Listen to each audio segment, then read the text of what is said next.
Welcome to Barrels Live. This is the first time we've ever done this. It's awesome. Derek Van Riper, Britt Giroli, Eno Saris with you for the next 30 minutes talking about tonight's Rays-Dodgers Game 1 World Series matchup. We'll talk about this game. We'll talk about the series as a whole. And we'll take some of your questions throughout the next 30 minutes as well. So if you're watching us on YouTube or Twitter or Facebook or just listening with us in the background, send us your questions. We'll be sure to answer some of those as we move through things tonight. Let's begin with the starting pitcher matchup. I love this matchup tonight. Clayton Kershaw going in game one for the Dodgers against Tyler Glasnow. And we got to see kind of a vintage version of Kershaw back during the regular season, guys. And we talked a lot about how he was used in game 4 of the NLCS, coming off of that back injury. How do you think the return of off days during the World Series impacts the usage of Kershaw? Because we know it changes the availability of bullpen arms, and you don't have to think quite as much about how you're using guys when you have a day off coming up after game 2. But, you were pretty critical of the Dodgers for leaving Kershaw in too long in that game 4. How do they do things differently in tonight's matchup? I think it's super hard. I mean, he's a Hall of Famer during the regular season, and then he's a Hall of Famer for like 4 innings in the postseason, as long as they're not relief innings. And then right around 5, 6, 7 is when he gets into trouble. But I think no matter how hard it is, the off days plus just the full track record, we're going on like nearly 200 innings now of Kershaw, being this, having this slight flaw. I'm gonna admit that it's on Kershaw, but it's also on the Dodgers to take him out and to have a good enough bullpen to go to it. So now with the off days, they've got the 4 guys they can trust. They can come in and say, "Thanks, man. I know it's weird to see Clayton Kershaw do a 5 and dive, but thank you very much. You kept this game close, and here we go. Here we go to the bullpen." And for those who have not been watching Rays and Barrels regularly, usually goes, "Take him out," like this. With Take him out. Marcell Ozuna, take him out. After that, I mean, geez. This is what we are all doing, though, because Clayton Kershaw's ERA, guys, in the playoffs, after twice through the order, 8.12. So we are all going, take him out. Take him out. Clayton Kershaw, and nobody wants to see him suffer like this. So I hope we're going to see a lot more of the Dodgers bullpen. Guys can just go home and in the hotel and sleep it off during these off days. They're not traveling. That's what's not talked about quite as much. This is a neutral site. So like a true rest day. Exactly. Like Cranahan, take some melatonin, sleep all day. You're probably going to get into this series 5 times, maybe 6. Same thing with Tampa Bay on the other side. Nick Anderson. I think we're going to see a lot more reliever usage and a lot less of this who's starting? Who knows? I don't know. I guess it's a bullpen game because everyone's freaking exhausted. Yeah, that's part of the calculus, I think, for game 2. The Dodgers haven't revealed who their starter's going to be. We think it's going to be a bullpen game, so it's going to be a couple guys going long. Some of the short relievers who go in game 1 will be available in game 2. So I don't know how much that actually plays into whether or not Kershaw gets an early hook, but it's interesting because the Rays are so good about getting their starters out quickly, and the Dodgers' best strategy tonight might be following suit with Kershaw, which is unusual for all the reasons we've mentioned. He started 28 games now for the Dodgers in the postseason. They're only 15-13 in games that he started. He's one of the best pitchers of this generation. It's such a weird thing to see. Now, we've talked a lot about the Rays striking out as much as they do, that being a big problem. Against lefties, they are the worst team in the league as a lineup in terms of strikeouts, 28.5% back during the regular season. But they do damage. They had a 121 WRC plus even with that high K rate. So you have to look at this lineup and say, okay, well, how are they going to attack Kershaw? They're going to try and jump on pitches early in the count. We saw Kershaw lead qualified starters in first strike percentage this season. Is that the way you counteract him? Do you just try to get on him early, try to catch a hanger early in the count and rely on the long ball? No, you can't rely on the long ball. We've been talking about this, I feel like, for weeks. Somebody whose name is not Randy has got to step up, a non-Randy for Tampa Bay. Eno, I know you had Adames as your early MVP here. Righty. See a guy who could maybe get them to the promised land here because they cannot keep doing this home run or we don't score type of thing. It's been a very fine line, and it nearly cost them. They had to go 7 games just to beat Houston, and largely because of that offense. Yeah, Margot has been their second best hitter this year in the postseason, and he's going to bring some pop, I guess. I don't know where it's come from, but he's going to bring some pop from the right side, and so Renfroe brings with him that righty pop. But I think you kind of need something more. I know Willie Adames has struck out a lot this season, but I think he can make contact. He's been making the hard contact this postseason, and he's a righty. He wears dope hats, and we got a question. Here we go. What's the IPA choice tonight? Well, I didn't get an LA beer in time. I did order some Highland Park beer, but I'm drinking a baseball themed beer here. The Mendoza line by Hen House. It's got I guess that's Kershaw, but he's wearing a orange hat. I don't know. And the frog is throwing a pitch to the chicken who's not ready at all. But that's the Mendoza line for you. That's what I'm having. Cheers. I like it. Derek, what do you got? You got to show us now. What do you have? Derek's frozen. Derek's frozen. Derek. I'm back. I was frozen temporarily. Drink on ice. I like that call. I tried finding an LA beer. It's actually hard to find those in Wisconsin. We have beer from everywhere. We have our own great beer, and I really couldn't come up with anything. I wanted to get some Cigar City. The stuff on the shelves was old, so I'm not buying 3-month-old High Lie. That's not your beer snob came through. Yeah, it did. It really did. So I've got a local beer. I got Amped. It's a coffee stout from a place called Lion's Tail Brewing. It's over in Neenah. It's north of Milwaukee. It's got coffee in it. I think I'm going to need that. I'm amped up for this game. I'm amped up for this series. Amped up for this stream. Amped up for the post-game show. So it seems appropriate given the state of things right now. What are you going with? Let's do a cheers. Let's do it. We haven't done this on the podcast. Clink, clink, clink, clink, clink, clink, clink. What do you got? I've got an old-fashioned, but you guys cannot judge me. I had a pumpkin spice cider earlier. Does that make me like a 12 out of 10 on the basic white girl fall scale? It was delicious. It was so good. You know what else I brought to our podcast? A memento. This is an authenticated, I know it's a little weird on the screen, but it's an authenticated champagne bottle from the Tampa Bay Rays the last time they went to the World Series in 2008. So yes, I am biased. Yes, I covered the Tampa Bay Rays the last time they went to the World Series. I would love for them to do it again. I don't think there's any more in here, probably just some dust, but I thought I'd bring it nonetheless. So is that from the winning the CS? Yes. Yeah, I have 3 of them on display at my house. And so they're all from all the clinching series. And then, of course, could not get that last clinching. They lost to Philadelphia. Maybe it'll be a different story here. Maybe it won't be. This Dodgers team is absolutely stacked, guys. But I am also amped. I don't really need too much caffeine. I do have an old-fashioned, though, so we'll mix it up. Do you guys make old-fashions with brandy or with whiskey? Whiskey. I don't make them. You don't. Oh, come on. I know you don't ever divert from craft beer, but when I drink hard alcohol, I usually just try like Scotch. I like Islay's. I like Lagavulin. I like just something nice and peaty. Nice. Pumpkin spice is where it's at. Try it. I'll just put some pumpkin spice in my Lagavulin next time. Yum. Got a few questions trickling in. We'll take more throughout the next 20 minutes or so. The question comes from Augustine. Over under Tyler Glasnow on Ks. He sets the number at 7. I think the line's 6.5, so that's right in line.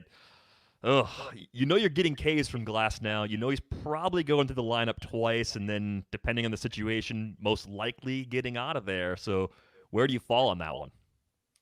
It's also interesting because the Dodgers don't strike out. I mean, that was possibly one of the reasons that they made the switch from Jose Alvarado in the pen and brought in Ryan Sheriff instead, because Ryan Sheriff has great command. Alvarado doesn't know where the plate is, and Sheriff can get the ground ball. If they're going to make contact, you want the weak contact. So maybe this isn't a great matchup for Glasnow, but I believe in him. Michael Augustine here does really great pictures, moving pictures of like sort of graphics of spin and stuff, and how the ball looks when it comes out of the hand, and the relationship of like the arm and the arm slot and the angle and stuff, and how the movement comes out of that. And one of the things that Glasnow does so well, one of the reasons he can make it happen with 2 pitches is because his spin mirrors perfectly on his fastball and his curveball. So that comes out every time. And yes, because there's 2 pitches, people can sit on it. That's why they hit the homers. That's why he's given up, I think it's like 6 homers in the postseason. And so I think he'll probably give up a homer. But I think I'll do the over on that. I think even though the Dodgers don't strike out that much, they'll be guessing one or the other. They won't be able to really tell fastball, curveball, and he'll get some strikeouts. Yeah, I'm going to go the over as well. I don't have like the deep stats that does. However, I'll say this. The rules don't apply to Tyler Glasnow. He throws upper 90s. He looks like he belongs in a Lifetime movie, like some kind of Prince Charming, right? Like how do you get, and he's like 6'8". Like how do you get to do all that stuff? I think. And he seems really chill. And he's a nice guy, I've heard. So I think he defies logic. He defies physics, and I think he strikes out more than 6.5 guys. I'm not going to pretend to understand how you half strike out a guy, but I'm going the over on this. Well, I'm going to take the under. I think he's going to get 6. I think he's going to get out after 5. I think it's going to be a quick exit. The Rays' strength is mixing and matching out of that bullpen, not letting Glasnow go through the lineup a third time. I think with a team as good as the Dodgers, a team that suppresses strikeouts and can do damage, you're kind of living on borrowed time if you're pushing him out there that third time. So just barely under. I think he's going to pitch well, even if he doesn't get over on that strikeout total. I mentioned before, the Rays WRC plus against lefties, 4th in MLB. The Dodgers against righties, 126, 1st in MLB. Hey, what's going on, Speedy? The question here about Brandon Lau breaking his slump. Kind of an important piece for this Rays offense because, as you said before, Britt, it's got to be someone more than Randy Arozarena, especially going up against an offense that can put runs on the board against any pitching staff. So what's your confidence level in Brandon Lau starting to put it together here in this final series? I'm going to go with yes, not based on anything scientific other than the fact that he's kind of due, right? You've seen signs. He's hitting the ball harder, certainly in the last series. We talked about this a little bit, on Rates and Barrels. Some of those balls that he hit certainly could have found holes, could have been hits. I think he steps up ultimately. I think he becomes the guy for them. They really desperately need him. So I'm going to go with Lowe. I'm going to put all of my faith that Lowe will seek a higher level. You guys see what I did? Actually, there was a funny thing that happened in the Zoom today with Kevin Cash. He was talking about how this might be a good matchup for Brandon to get out of his slump, and I was like, "What? It's lefty on lefty. It's Kershaw. Like who's like Kershaw will help me bust my slump." But apparently, Cash did mention something. He said that what is his quote was. He's got to get some reps on a guy throwing down in the zone to get his eyes at the right level. And I looked, and Brandon Lau's slugging percentage low in the lowest third of the zone is .645 this year. That's in the top third of the league. It's true that he could be a low ball hitter. I think Kershaw kind of lives all over the zone and is tough on lefties, and I think Lau will have a hard time. But maybe there's something to that. Like he just needs a low ball pitcher to get right against. So I don't know. There's something there where Lau is definitely a low ball hitter, and he hasn't really seen a lot of those guys. If you're looking for the hitter who can do the most damage or did the most damage in terms of barrels in this Rays lineup, Brandon Lau was that hitter throughout the regular season. Be huge for this offense to get him going along with Randy Arozarena. We do have a Randy Arozarena question. He broke Evan Longoria's rookie record, 7 home runs now in the postseason so far for the Randy Arozarena experience. Our friend Olivia wants to know, will Randy Arozarena homer again? What do you think, Yeah, he's got to. And when he gets to 8, that's the record. That's the postseason record is 8. And if he gets 3 more bases, that's the postseason record for total bases in the postseason. So I'm always for history. I'm rooting for history. I think he can do it. Yeah. Speaking of history, guys, 5 hits for Randy, and he has another postseason record hits. Now, this is odd. I know, beating out Pablo Sandoval, 2014, 26 hits in a single postseason. Remember those days? I do. He was hot. Peak Panda was fun, and Peak Panda is exactly the kind of player who would hit balls that were at his ankles and find a way to put him in play and turn him into a single or a double, too. So he was perfect for any sort of hits record in a postseason. Looking at the lineup for tonight real quick, I mean, the Rays going a little more righty-heavy, of course, with Kershaw going. Yandy Diaz is leading off. You got Lau and Arozarena, 2-3. They went Renfroe and Margot in the corner spots, and I think one thing that we've wondered about is where are they going to get the extra offense from. I thought there was a chance we'd see Mike Brasso, but Joey Wendell's defense at third base clearly valued. The Rays' defense as a whole has been outstanding in the postseason, and I think it has to stay at that level if they're going to win the series. I mean, that's just part of who they are. It's part of their identity at this point. But of the players who have actually seen Kershaw in this Rays lineup, Renfroe and Margot, having played in the NL West for a few years, have actually seen him quite a bit. They haven't done much against him.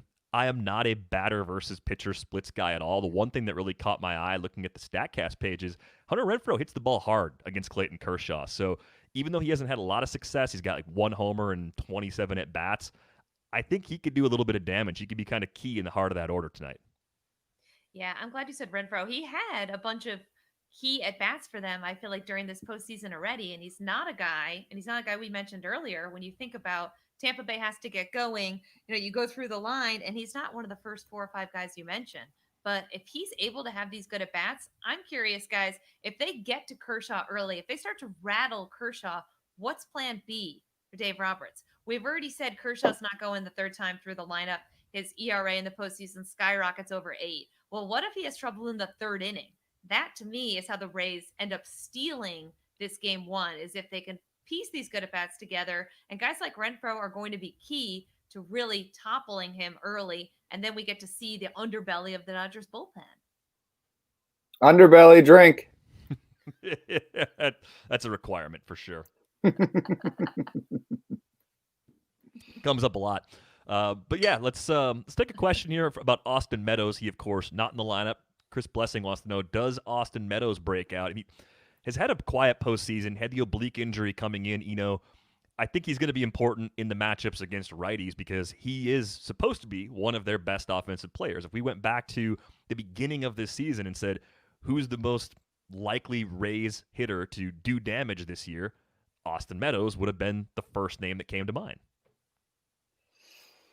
Yeah, and I asked him what he was going to do, what he could do to get back in this because he had the COVID, then he was out, and then when he got back, he had an oblique injury, which is just like death on a baseball player. It's just baseball is so rotational that like anything in the obliques is tough. And he just said, just got to get in the cage as much as possible, turn the velo machine on, and do get as many reps as possible. One thing that you can see is that 3 of his hardest hit balls have come in the last 5 days.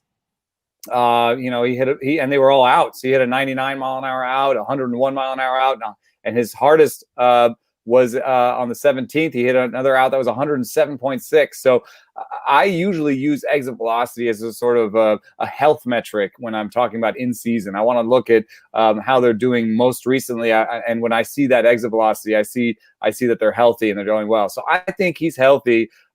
Just the weird thing is that I don't think his play discipline is where it needs to be. His contact skills, they were all out of whack this year. And I think that's just from not having a spring training and then not really having a season. So he's the kind of guy, I'd almost put him on the list as almost like on the Renfroe side, where he's like a lefty Renfroe. Like I'm waiting for lots of strikeouts and a couple big flies. Like he's in that category of like could hit a couple big homers. So that could be a breakout. I mean, that'll be useful for the Rays, but in terms of like taking over and hitting 400 or something, I'm not sure I quite see it. Yeah. Let's move on to another question about the Rays starters. H. Lerner, 47, wants to know, do any Rays starters go 6+ innings? I feel like that's the kind of thing that if they open up a big lead, sure, why not? Because then you can take a little off the bullpen. But I feel like it's going to take a pretty unusual early outburst from the Rays offense for them to have that sort of luxury. I mean, what do you think, Britt? Yeah, is this a Dave Roberts burner account asking us this? No, of course not. Charlie Morton had a shutout going. He had a 2-hit shutout. And they took him out. So no, I don't see them going deep. It's not the way the Rays are built. It's not the way this Tampa Bay team wins. And short of pitching a perfect game, I mean, you've been around this Rays team a little bit longer this fall. I just don't see Kevin Cash deciding, you know what? I'm going to go a third time through the order with my starter. That's better than the best bullpen in baseball. The whole stable of guys who throw 98 back here. I'm just going to sit back. It's only the World Series. No, I say no. As you can tell, I'm conflicted. No, yeah, I think you're totally right. I mean, Cash has been fielding questions all week about taking Morton out and Snell not wanting to leave the game and this and that. And is that something that you're going to deal with? Hey, Justin, Justin. is that something you're going to deal with, or and he's like, no, I'd rather they'd want to stay in the game, but just the way we work, I'm going to take them out. And I don't think it was. I don't think, yeah, take him out. I don't think it was that weird to take Morton out in today's game. And we've seen Rich Hill leave a no-hitter. We've seen this. This is modern playoff baseball. One thing that does worry me a little bit about the Rays is Nick Anderson. I looked at his last outing, and yeah, he's been used a fair amount, but in that last outing, he had the worst fastball velocity of his career, and that's on Brooks Baseball. So that was the worst one. I think it was 94.9, and he'd never been that low. So on top of that, I looked at the ride on his fastball has not been the same this year. His release point has been lower. So there were some issues with Nick Anderson that we could have maybe seen coming.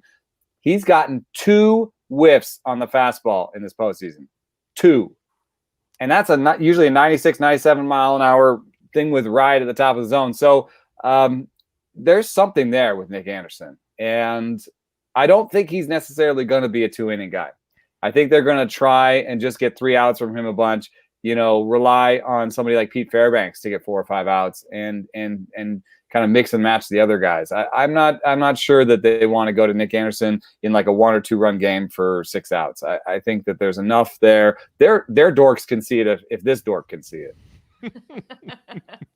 Yeah, I mean, a lot of hard hit balls too. If you look at some of the underlying numbers from Anderson as well, even if the results haven't been bad, you can kind of see it when you're watching him. He just has not been that dominant reliever we saw throughout the regular season. We had a question about how these teams match up offensively, defensively, and in terms of pitching. The question comes from the Halos Are Back. So let's take the pitching side of this first. I mean, I think this is one of the more even parts of these two teams, right? They've both got quality rotations. I think the Rays have a few more relievers that in middle inning situations you feel better about, maybe because of the funk, but when you start to put off days back in, that probably matters less. So would you say the pitching matchup here across the board is actually even when you account for the differences in the bullpen, or do you think one team has a clear advantage in that area? I'm going to probably say they're pretty even, right? Maybe the Rays because their bullpen is better, like you said. But honestly, guys, the Dodgers starters instill a little more confidence just because of you've got Clayton Kershaw, Walker Buehler. Even though he's got a blister, I still think you feel better about him. This is pretty dead even, in my opinion. I'll give the slight edge to Tampa Bay because of the off days, and I think that helps their bullpen just be a little bit crisper and even better than they usually are. Yeah, I think in terms of pitching, you could argue either way on the starting staff. You give the bullpen to the Rays, so I think it's pretty close. But the defense one is the one that's most interesting to me because the metrics said that the Dodgers had the best defense in baseball this year in terms of like defensive runs saved or UZR. They kind of favored the Dodgers. However, the Dodgers were the most aggressive team shifting in baseball this year. And so I feel like, some of that is just they put the guys in the right place. Some of that is true for the Rays as well. But and did you know the Dodgers were the fastest team in baseball this year? I did not know that. I did not expect that at all. They got a few older players there. I would have figured that brought it down. Their dorks could see it if this dork could see it. That is a T-shirt worthy line. So I kind of just think that like defense like might favor the Rays. Even though there's this like stat that the Dodgers are fast and stuff. I mean, Seager's always been thought of as like too big for the position. Turner is older. At least infield defense, I'm giving to the Rays, especially with Wendell over at third. And then in the outfield, you've got Kiermaier, death to flying things. and or Death to Flying Things Part 2. There've been some original, don't yell at me. There are other Death to Flying Things, I know, but I think that they also do the positioning game really well. So I would say pitching's maybe slight edge to the Dodgers because the staff was going to have the rotation most of the bulk of the innings, and then defense slight edge to the Rays despite the defensive metrics. Yeah, I think if we're talking about the offense, you got to look at the Rays and say the strikeout rate is just too much of an issue. The depth of that lineup doesn't scare you at all. You get to the bottom and you face a Joey Wendell. He doesn't strike out a lot, but he doesn't do a lot of damage. Zunino can do damage when he connects. He strikes out more than 40% of the time. So you just have some holes at the bottom, and you never know. Those guys can come through in the absolute perfect situation, and you can win with the lesser offense, but top to bottom, that Dodgers lineup is just nasty. So they have a huge advantage, I think, in that area. The only caveat I have is if Bellinger's shoulder is really, an issue at all, then you got a little bit of a soft underbelly, Drake. No, you got kind of Bellinger, Smith, Pollock. You've got. I guess that's the easier part of the lineup. It makes it a little bit easier, and then you could see a universe in which like some of the Rays guys get hot, and then all of a sudden these are tight games. But I think it'll be more on the Rays pitching. I think it'll be more on the Rays pitching to suppress the offense. That's going to be the big matchup. Yeah, Boffles just got in with that comment about Bellinger's popped out that shoulder a dozen times. It's routine now. I mean, he was out there. That's what he said in the press conference. I can't imagine just being like, oh, the shoulder's out again. Pop it back in. Can you pop it back in? I'll be fine tomorrow. No worries. And as far as that, he also in the press conference kind of danced around a little bit. He was like, I felt how I expected to feel this morning. Terrible. Yeah, right. Yeah. I mean, terrible. None of it good. He didn't put the qualifier on it. Is this how it felt the other 10 times? But it doesn't mean it feels good each time. Anyway, that could mean something. That celebration looks like it hurts every single time, even when there's not a shoulder dislocation. I've never understood the flying elbow 5. Maybe it's because my arms aren't big enough to do it because they would just snap in half if I tried to do it. But it looks horrible all the time. By the way, we saw the post from Wander Franco on Instagram on Monday. Everybody got really excited about that. He put up a picture of his jersey with the World Series patch on it. I think the story all along throughout this season has been if something were to happen to Willy Adames and maybe Brandon Lau, either of the two starters up the middle, if they were to go down with an injury, that might be their parachute move, right? To call him up and install him in the lineup right away, because defensively you would need that boost at shortstop, and offensively you would need that from second base. But that's the only way we're going to see Wander Franco in the World Series, right? It'd be a taxi squad. It was a taxi squad jersey, so it wasn't that big a deal, but it would be like a writer's wet dream and just like kind of a cool situation if he like came and then was like on fire, and there was just like this kid who debuted. That would be kind of a cool 2020 story. Like we kind of deserve a cool 2020 story like that. We don't deserve Shane McClanahan debuting in the postseason and getting his boots rocked, dude. We deserve like Wander Franco comes in for an injured Willy Adames, and if he gets, I get credit for that. So I get Rays shortstop. So if Wander Franco comes in and he gets the MVP, like I get credit for that through Adames. It's the rules. All right. This dork gets credit for that. I got it. Good to know. But it's 2020, guys, so I can't wait till we're like watching TikTok videos just to try to see if a player is in a certain city, right? That's where this is headed. That's where this is headed. TikTok. So I got to be on TikTok now too. I'm already kicking and screaming as I go to Instagram. We got one more question here about the Rays bullpen from Eric. If you're Kevin Cash, do you worry about the Dodgers getting too many looks at your bullpen early in the series? They made some good adjustments against Braves relievers late in the NLCS. What do you think about that, Britt? I mean, I think that's a valid point, but also what I think that people are forgetting is these relievers look like haggard by the end of the series. I mean, we were haggard talking about them every night with no off days, you know? We look a little like better now because we've had some rest days. These guys are going to have that benefit. You're not going to need to stretch these guys to pitch 3 consecutive days. You're not going to need these guys to go, Liam Hendricks like in Oakland, 49 pitches. Oh, we need you the next day. Oh, we need you the next day. I think the off days are going to play a role in these relievers being crisper. So, yes, I expect the Dodgers to make adjustments. They are really good, maybe the best team in baseball at making those adjustments. But I also expect the relievers to have better stuff as the series continues on and not have arms that are kind of hanging by a thread. Do we call those Bellinger arms now? Like the shoulders that are popping out, right? I expect them belly to be elbow. better. Belly elbow. I expect them to be a little bit better performance-wise because those rest days, we can't say it enough. They're huge. No time during the season do you play these like 7-game series with no off day. So having those built-in days, if the series goes 7, is going to be huge, in my opinion, for these relievers to still be cranking with that crisp stuff out there on the mound. We got one last thing before we go. Tonight's prediction. Who wins game 1? Let's throw a score in there, too. What do you think, Ooh. Dodgers 3-2. All right. What do you think, Britt? Tampa. Tampa. Oh, God. 20-1. No, come on. I'm a realist. It's like flush my Tampa Bay Rays champagne 08 bottle. 5-4. A 5-4 Rays. Oh, Justin Mason Justin's agrees. with me. I'm going to go Dodgers 4-3. And I think Kershaw pitches well, but I think the Dodgers time it right. I think they actually get one of the best Clayton Kershaw postseason starts we've seen yet, and they manage it correctly.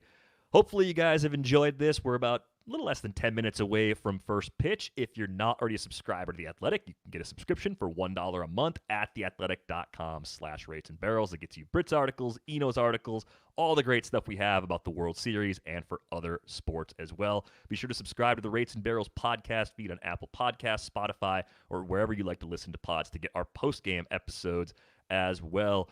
Thanks for watching. Enjoy Game 1. Cheers, everybody.